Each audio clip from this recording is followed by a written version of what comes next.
Ou Bekor Advarim.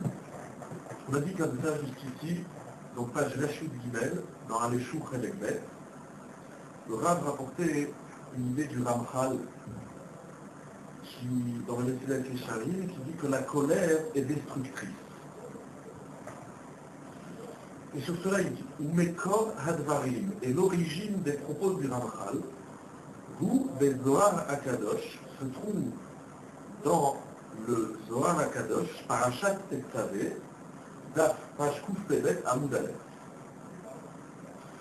Le Zohar dit la chose suivante Ubemaï, à travers quoi Itiada Barnash, Leminda, l'homme peut-il savoir Man Ihu, qui est celui, les karma bahadé, qu'il convient de s'approcher de lui, ou les itmenaa miné, ou au contraire de s'éloigner de lui. C'est à quoi je vais savoir si je peux m'approcher d'une personne, ou si au contraire je dois m'éloigner d'elle. Dans la vie, on cherche des amis, on cherche des gens avec qui se rapprocher, ou au contraire, on s'éloigne de certaines personnes. Quel est le baromètre du rapprochement, de mon rapprochement à une personne, de mon éloignement d'une personne, demande le Zohar? Il répond, des rougza mamash. C'est véritablement à travers la colère. Yada'ale barnash, qu'on peut savoir donc, la qualité d'une personne, mais ishtemoda madihu, et savoir qui est-il, c'est-à-dire nishmata kadisha, si cette âme sainte, cette neshama kedosha, natar besha'ata derugze ateale, alors il se retient, il se garde littéralement, natar il se garde, besha'ata derugze, dans un moment de colère, ateale, qui vient sur lui, Velo Akerla, et il ne va pas déraciner, comme on a dit dans Shabbat, la Akira, il ne va pas déraciner ni Atraha de son endroit, c'est-à-dire il va laisser sa Neshama Teora, sa Neshama Kedosha, il va la laisser à son endroit, et Gil le Mishre Techuta, Haou Elzar, c'est-à-dire plutôt que de vienne, de quoi il se garde, c'est-à-dire qu'il laisse sa Neshama Kedosha à son endroit, il ne va pas déplacer sa sainte Neshama pour les Mishré, pour résider Techuta Ha'uelza, sous le Dieu étranger. Alors, Da'iru, il est, celui-ci est Barnash, un homme Kedekayaout convenable. Ça veut dire, oui. C'est la colère vis-à-vis de soi ou des autres? C'est vis-à-vis de soi. Non, même si c'est en colère contre moi. Voilà. Je vois que cette personne, c'est une personne qui se met toujours en colère. Qui est vite en colère. Mais si c'est en colère avec les autres que j'avais avec moi. Même il n'est pas fréquentable. Alors. Il n'est pas fréquentable. Il ne faut pas fréquenter exactement cette histoire, exactement. Il faut s'éloigner des gens coléreux. Il faut s'éloigner des coléreux. Mais je ne sais pas s'il est coléreux. Non, je sais. Mais je sais au moins qu'il est coléreux vis-à-vis des autres. Parce que qu'est-ce qui se passe? Mais c'est très important par Romain. Pourquoi? Parce que même si avec moi il va être bien, avec moi il n'est jamais en colère. Mais à partir du moment où il se met en colère avec les autres, alors qu'est-ce qui se passe? Il est en train de souiller ça, il dit le Zohar. Il faut comprendre, dans le Zohar, je fais juste la traduction. Alors lui, il va travailler cette idée.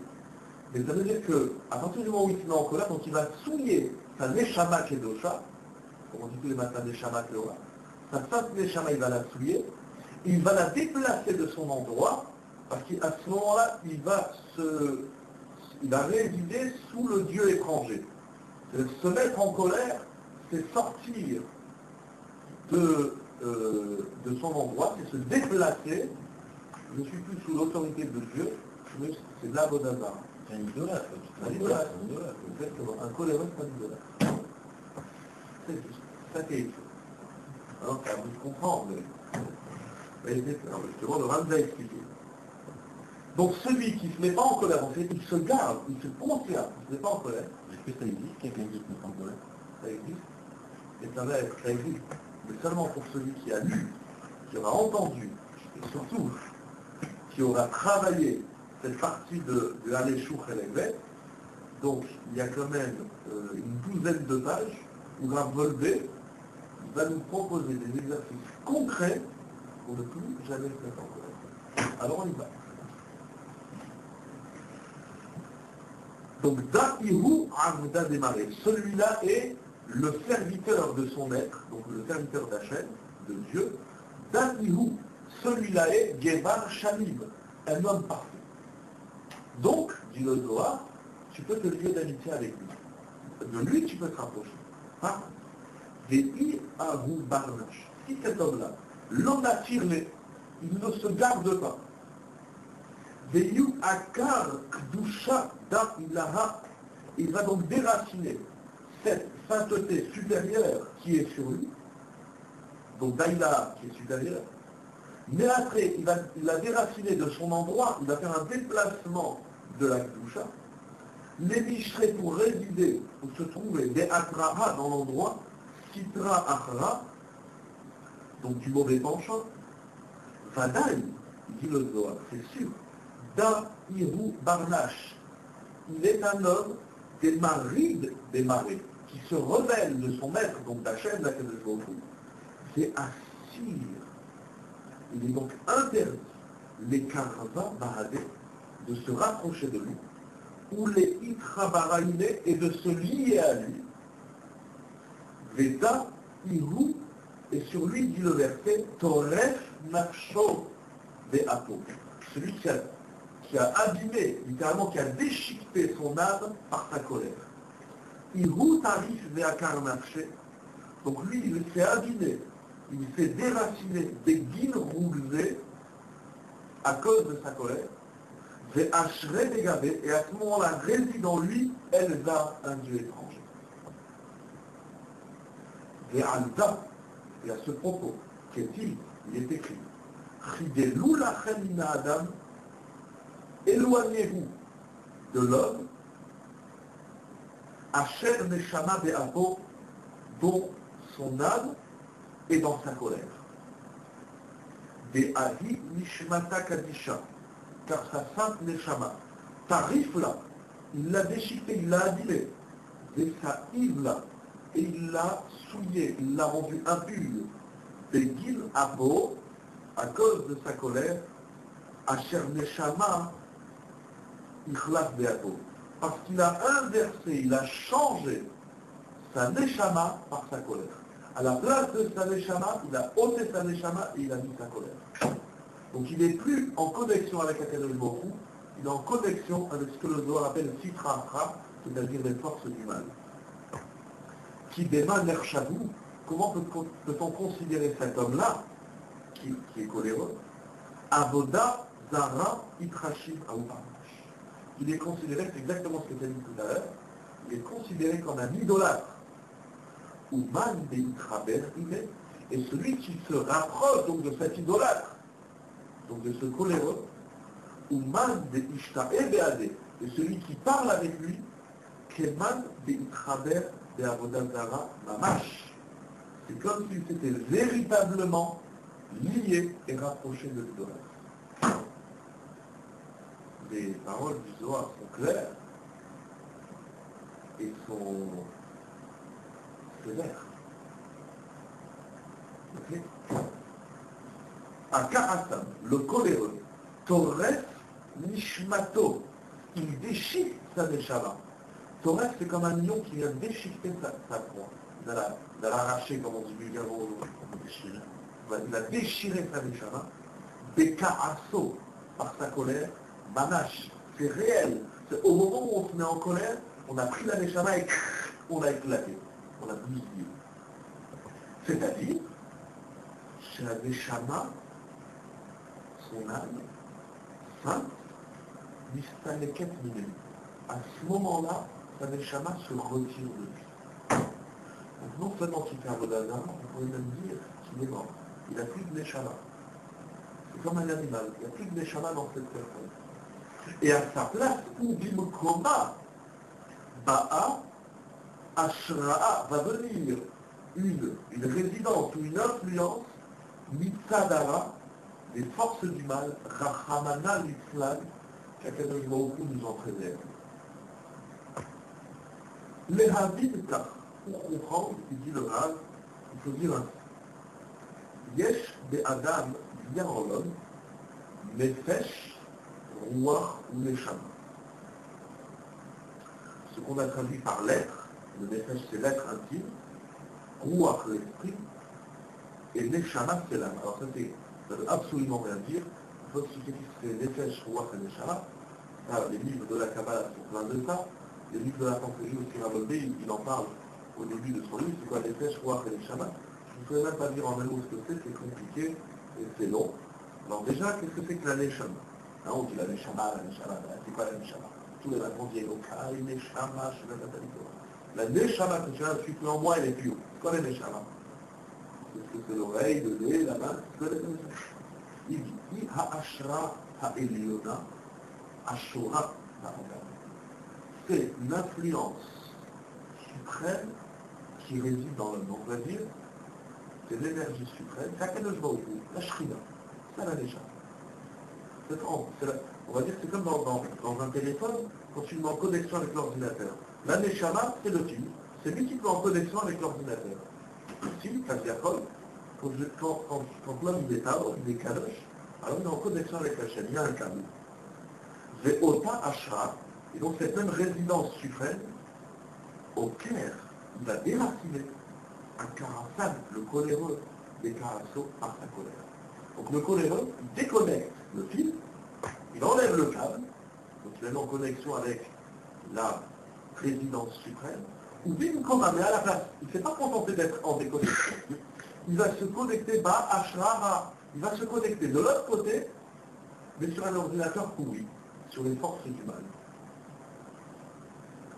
Mira Elza, à propos du Dieu étranger, donc des puissances, on va dire, des énergies étrangères, chez Yesh et Goufo, chez la dame, qui se trouve dans le corps de l'homme. Ça faut bien comprendre cette notion. Ça veut dire quoi? Un Dieu étranger qui se trouve en l'homme.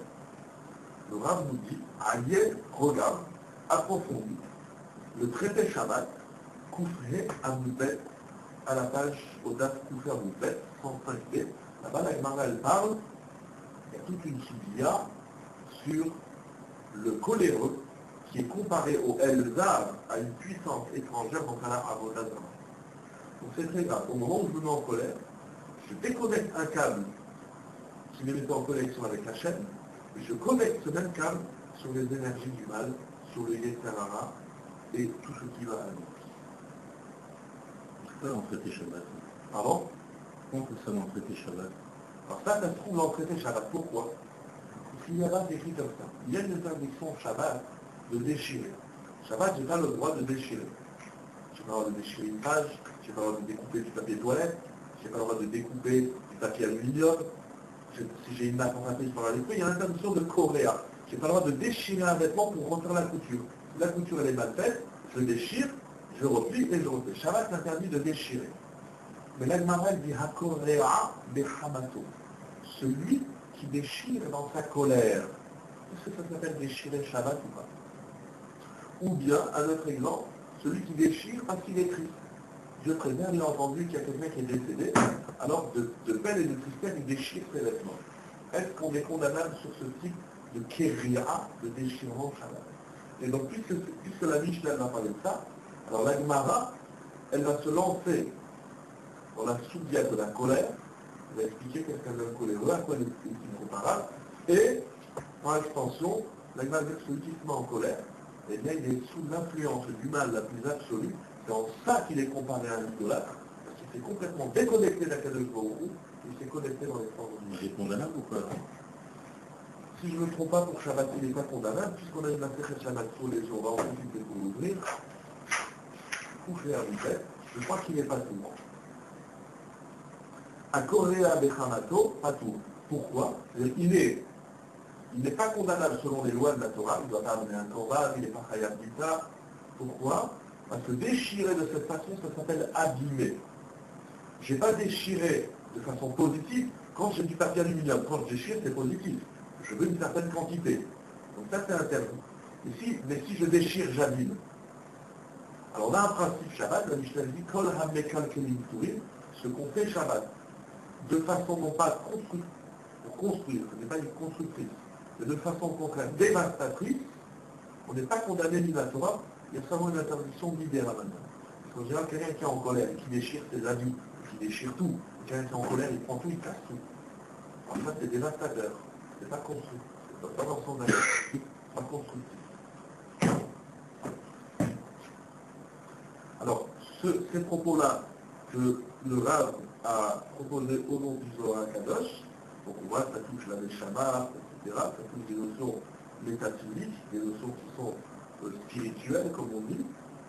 On va essayer de dire la même chose, dit le Rav, mais de façon plus, une Torah moins, c'est-à-dire sans emprunter des termes et des idées à la Kabbalah, on va retrouver cette même idée de ce qu'on appelle dans le Niglé, c'est-à-dire dans la Torah plus dévoilée, plus répandue. Comme nous on dit, maintenant je t'explique en compliqué, maintenant je vais le dire en simple. Alors pour simplifier, le dire des lachon niglé, dans une expression plus dévoilée, Omer Zot HaRosh, le Rosh, donc Rabbeinu Hacher, qui est un Rishon, qui vivait à peu près en 1200, au début en Allemagne, après en Espagne. Alors le Rosh le dit de façon, on va dire, plus dans des termes plus simples, plus clairs, des milim sefurot, en des mots comptés, donc en quelques mots. Vitrachek minaserot, il faut s'éloigner de la rigolade, ve'akas et de la colère, qui mebalbel rucho veda'ato shaladam. Parce que ceci est mebalbel, embrouille, comme bilboul, maboul, embrouille, rucho l'esprit, veda'ato et la conscience shaladam de l'homme. Quand on est en colère, on n'a plus notre conscience, on n'a plus notre tête sur les épaules. C'est pour ça qu'il y a des fois des gens qui prennent des décisions importantes dans leur vie, donc ils sont énervés. Et ça, il ne faut surtout pas. Parce qu'en ce moment-là, on n'a pas de Siyata Dishmaya. À ce moment-là, on ne peut pas être aidé par Hachem. On est déconnecté de la chaîne. Et non seulement qu'on est déconnecté de la chaîne, mais on est aussi déconnecté de soi. Parce que j'ai plus ma tête sur les épaules. J'ai plus de dalle. Mais pourquoi la rigolade? La rigolade, c'est les gens qui rigolent, les gens qui sont légers. Frivolité, tout ça, les gens qui sont... Ça fait la tête sur les épaules. C'est intéressant, c'est ce que tu dis, tu fais la remarque que tu fais, c'est que le Roche, il dit la rigolade, c'est la légèreté d'esprit et la colère sont sœurs jumelles. De la même façon qu'il ne faut jamais se mettre en colère. Si je rigoler 5 minutes parce que ça te détend, c'est une chose, c'est pas ça qu'on va dire. Des gens qui vivent dans la moquerie, qui vivent dans la rigolade. Ça, il faut s'éloigner de ça. Dans les avis de ces gens, il faut s'éloigner d'eux. C'est un homme dangereux. Non seulement parce qu'il est déconnecté de Dieu, il est déconnecté de la Kadosh Baruch Hu, donc de la Gdusha, etc., de la Shrina, mais il est aussi déconnecté de lui-même, parce qu'il n'a plus sa tête sur les épaules. Et toutes les décisions, tout ce qu'il dit, c'est pas réfléchi et c'est pas aidé par le ciel. Ça, c'est l'idée. Mais au moins, même vis-à-vis de soi-même. Des fois, on est dans un état d'esprit, des fois, on est dans un état d'esprit léger. Bien, parlons de la colère, parce que dans la colère, on est dans un état d'esprit coléreux. On est agressif, on est coléreux. Il faut d'abord se calmer, et en fait, ça fait tout le travail du Rav de nous apprendre à nous calmer, de ne plus jamais être en colère. Ok? On va finir la page. Comme Ka'asal, tout être coléreux, Margish Zot Be'atzmo, il ressent cela Be'atzmo en lui-même, qui Be'et Kaso, qu'au moment de sa colère, Libo Ba'ino, son cœur n'est pas avec lui. Et d'ailleurs, souvent, après la colère, mais qu'est-ce que j'ai dit? J'ai dit n'importe quoi. Je n'étais pas lucide, je n'étais pas clair. Ça, c'est quelque chose qu'on ressent. Si on ne ressent pas la déconnexion avec la chaîne, si on ne ressent pas la connexion avec notre Neshama, c'est une chose. Mais au moins une chose qu'on ressent, c'est que quand on est coléreux, on n'a pas notre tête sur les épaules. Et on dit n'importe quoi, on fait n'importe quoi. Ou Kéilou, il est épargné à la matière. C'est comme s'il était renversé. C'est comme s'il était transformé, s'il était devenu un autre homme. D'ailleurs, quand quelqu'un se met en colère, les gens s'entourent et disent vraiment, c'est quelqu'un d'autre. Il est même en déconnexion de lui-même. Les Adam Zar, un homme étranger chez Eno ou Asmo, qui n'est pas lui-même. Le Koleno, il se transforme en un être qui n'est pas celui qu'il est habituellement, c'est pas lui, c'est quelqu'un d'autre. Voilà, Baruch Hashem, nous avons terminé la première page sur la colère dans Aléchour, Chelek Bet, page Rechu Gimel, et on continuera, Bezrat Hashem, à la prochaine fois, au prochain bar. Exactement. C'est de l'intuition.